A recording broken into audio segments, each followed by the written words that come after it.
जय श्री राम। आइए जानते हैं मौनी अमावस्या की पौराणिक कथा का रहस्य। मौनी अमावस्या का व्रत करने से क्या पुण्य मिलता है, आइए जानते हैं। माघ मास की अमावस्या तिथि को मौनी अमावस्या का पर्व मनाया जाता है।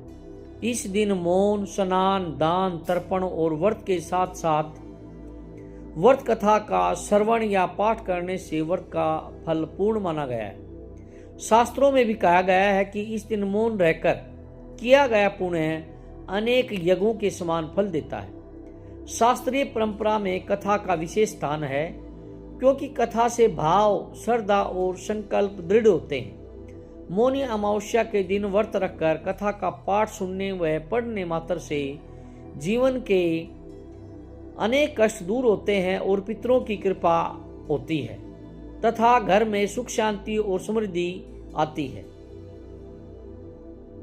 मौनी अमावस्या की पौराणिक कथा के अनुसार कांचीपुरी में देवस्वामी का एक ब्राह्मण परिवार रहता था। उसकी पत्नी का नाम धनवती था। दोनों के 7 बेटे और एक बेटी थी, जिसका नाम गुणवती था। गुणवती जब बड़ी हुई तो उसके पिता ने सबसे छोटे बेटे को उसकी कुंडली दी और ज्योतिषी के पास भेजा ताकि उसके विवाह के लिए लड़का देखा जाए। ज्योतिषी ने बताया कि गुणवती विवाह के बाद विधवा हो जाएगी। यह जानकर उसके पिता देवस्वामी और माता धनवती दुखी हो गई। उस ज्योतिष आचार्य ने बचने का उपाय बताया। ज्योतिष आचार्य ने कहा कि सिंगलद्वीप में सोमा धोबिन रहती है, जो बहुत ही पतिव्रता है। यदि सोमा धोबिन तुम्हारे घर आकर पूजा करे और अपना अर्जित पुण्य दान कर दे तो गुणवती का सुहाग बच जाएगा और वह दोष मिट जाएगा। यह जानकर देवस्वामी ने बेटी गुणवती को सबसे छोटे बेटे के साथ सोमा धोबिन के घर सिंगलद्वीप भेजा। दोनों भाई और बहन घर से निकलकर सोमा के घर की ओर चल दिए। दोनों समुद्र के किनारे पहुंचे और उसे पार करने के बारे में सोचने लगे। दोनों को भूख और प्यास लगी थी। दोनों एक पीपल के पेड़ के नीचे बैठ गए। उस पेड़ पर एक गिद्ध का परिवार भी रहता था। गिद्ध के बच्चों ने गुणवती और उसके भाई की बातों को सुन लिया। गिद्ध के बच्चों ने अपनी माँ को गुणवती और उसके भाई के बारे में बताया। तब गिद्धों की माता ने अपने बच्चे को भोजन कराया और गुणवती के पास गई। उसने कहा कि तुम्हारी समस्या का हल हो जाएगा, परेशान हो, तुम्हें सोमा धोबिन के घर पहुंचा दूंगी। गिद्ध माता की बातें सुनकर दोनों भाई और बहन खुश हो गए। अगली सुबह गिद्ध माता ने गुणवती और उसके भाई को समुद्र पार कराया और धोबिन के पास ले गई। गुणवती सोमा धोबिन के घर के पास ही रहने लगी। रोज सुबह सोमा के घर वाले के उठने से पहले ही गुणवती उसके घर को लीप देती थी। एक दिन सोमा ने अपनी बहू से पूछा कि रोज घर कौन लीपता है। तब उसने कहा कि उसके अलावा ये काम कौन करेगा।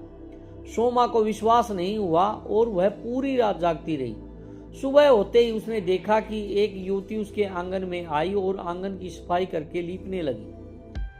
तभी सोमा उसके पास आई और पूछा कि तुम कौन हो, ऐसा क्यों कर रही हो।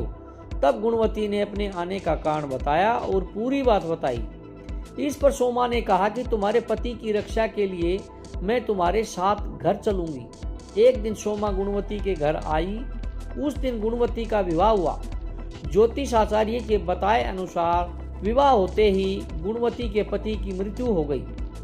तब सोमा ने पूजा पाठ कराया और अपने पुण्य को गुणवती को दान कर दिया।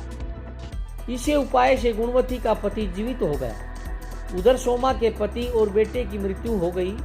जब तक सोमा घर पहुंची तब तक उसे पति और बेटे के शव को रखा गया। रास्ते में सोमा ने एक जगह पर रुककर पीपल के पेड़ के नीचे श्री हरि भगवान विष्णु की पूजा की थी और 108 बार उस पेड़ की परिक्रमा की थी। इससे अर्जित पुण्य से सोमा के पति और बेटे जीवित हो गए थे। वे अकाल मृत्यु से मुक्त हो गए। जो भी व्यक्ति विधि विधान से मौनी अमावस्या का व्रत करता है उसे भगवान विष्णु की कृपा प्राप्त होती है और उसके जीवन में सुख और समृद्धि आती है। तो अगर आपको मौनी अमावस्या से संबंधित अगर जानकारी अच्छी लगी हो तो प्लीज़ लाइक, सब्सक्राइब एवं कमेंट जरूर करिएगा, श्री हरि विष्णु भगवान लिखकर।